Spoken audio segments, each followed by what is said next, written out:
So in a previous video, I was showing you how to, or a solution that I developed for signature delegation within SharePoint. This video, I want to put that actual delegation information to actual practice. So what I did was I showed you the form that gets filled out, how the signature gets put into SharePoint, and how to query that data using actually this form right here. So what we want to do now is we want to show how we can actually put this information into practice. And how we do that is we normally would be filling out a form, and then we'd submit that form, and then we would then wait for the signee to sign off on it and pretty much approve it. So what I'm going to do is I'm going to show you a form, and what this form is, it's a standard equipment request form. There's a couple of things that I want to highlight or show in this form, and there's two main things actually. The first thing is the form is a form that takes the guessing work out of a lot of things that we as end users might have to do. So a lot of times when we want to get something approved, especially when it comes to expenses and whatnot, the first part that we run into where we're doing a lot of physical work is first we need, again, I'm assuming a certain level of an organization. So I'm assuming there's certain departments, certain people that can sign off, and so with that comes is complexity.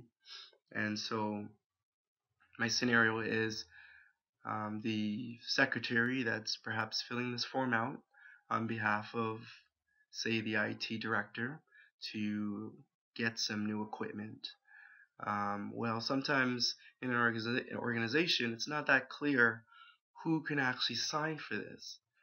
You know, this is a IT equipment, but it's coming from this particular cost center. So who actually should sign this for this? And it's over $2,000, $200,000. Who should sign for this?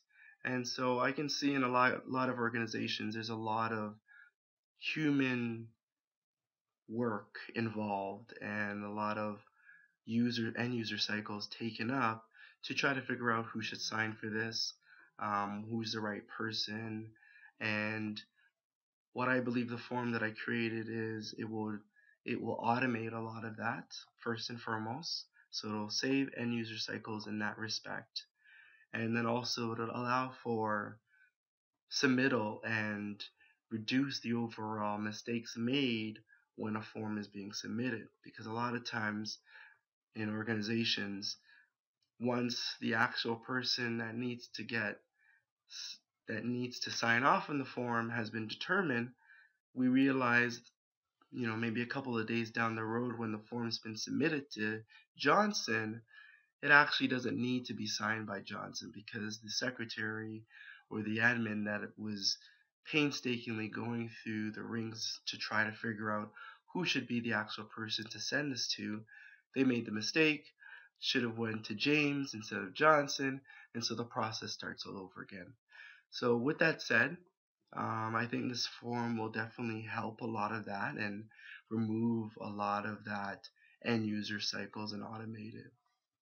So I'm going to show you the form real quickly.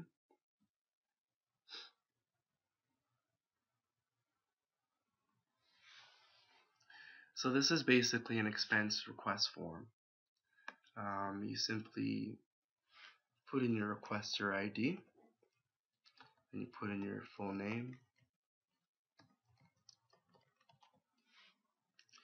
and then you determine your cost center. And in a previous video, I showed you, and I'm actually going to show you right now before I continue this.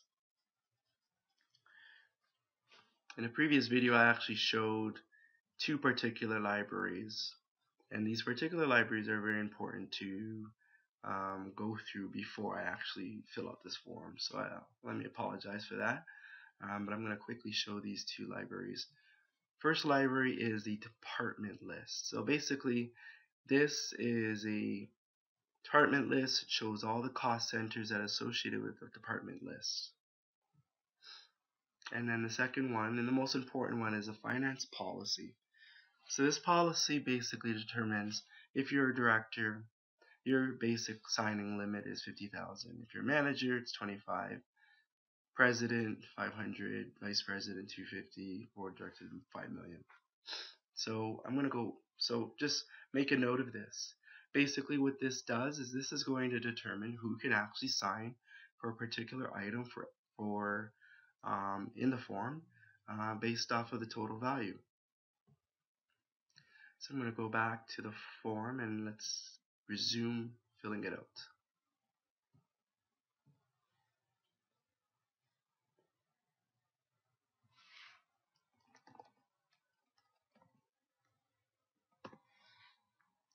So I'm going to choose a cost center.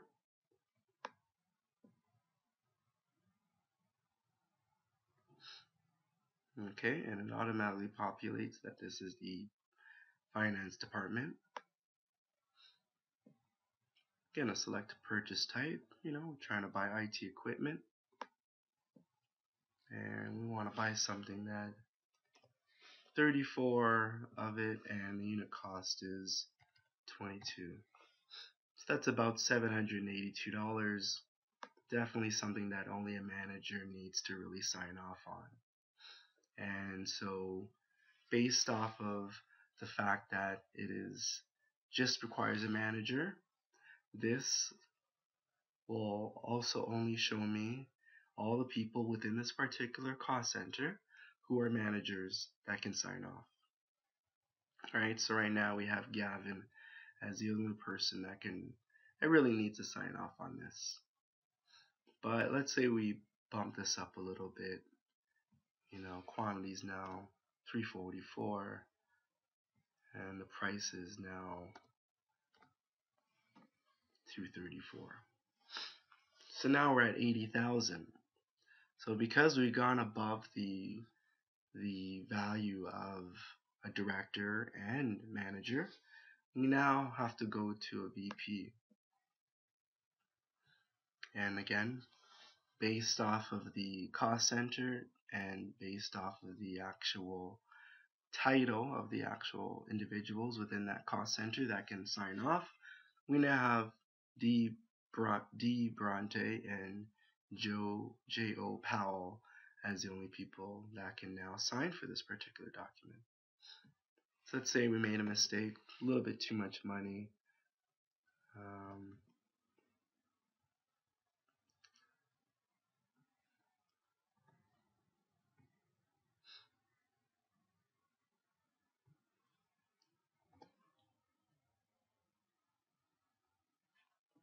Trying to get something where we can get to director.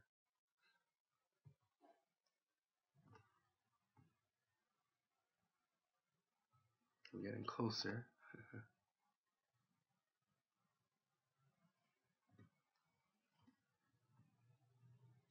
And so we're past 25,000, I believe, the limit for manager. And now we're at director signature. And so based off of this cost center, based off of this total amount, and C. Wilson is now the person that needs to sign. So basically, as you can see, it's a really great form. It takes the guessing work out of determining who can actually sign and running around back and forth and trying to figure out who is actually the person that needs to sign off on this particular item. So let's bump this up to maybe to get to $1 million. And so here we go, we're over $1 million, and so now it's the board of directors, and now we have K. Powell as the only person that can sign, Kira. So the idea is once you have the person that you want to sign off, you would then submit this. The submittal would then go to Kira Powell, and then Kira would then get this form in a read-only fashion, and then she would simply sign it. So for the interest of time, we're going to assume all that happened. I'm simply going to pretend I am Kira. I'm going to put in my PIN, and then I'm simply going to sign the document with my registered on file signature. So I hope you found this very informative. If you have any questions in regards to this particular solution, please feel free to call me or send me an email at info@kdpsharepointsolutions.com, or you can simply go to our website, www.kdpsharepointsolutions.com, or even just send me a message on YouTube. Hope you found it very informative. Thank you. Have a great day. Bye-bye.